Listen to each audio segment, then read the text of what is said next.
Hazrat Abu Sa'id Khudri radiyallahu anhu reports, we observed i'tikaf, retired to mosque along with the Prophet sallallahu alaihi wasallam during the middle 10 days of Ramadan. He sallallahu alaihi wasallam went out in the morning of the 20th of the month and delivering the sermon said, I was shown the valuable night, but I forgot it or was caused to forget it.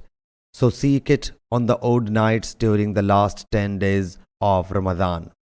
And I saw myself prostrating myself in mud. So whosoever observed i'tikaf with Allah's Apostle sallallahu alaihi wasallam should return. We returned, but we did not see any patch of cloud in the sky. So a patch of cloud appeared, and it poured down till the roof of the mosque, which was made of date palm leaves, started dripping. The prayer was established, and I saw Allah's Apostle sallallahu alaihi wasallam prostrating himself in water and clay mud, till I saw the trace of clay on his forehead. Sahih Bukhari, Hadith number 2016.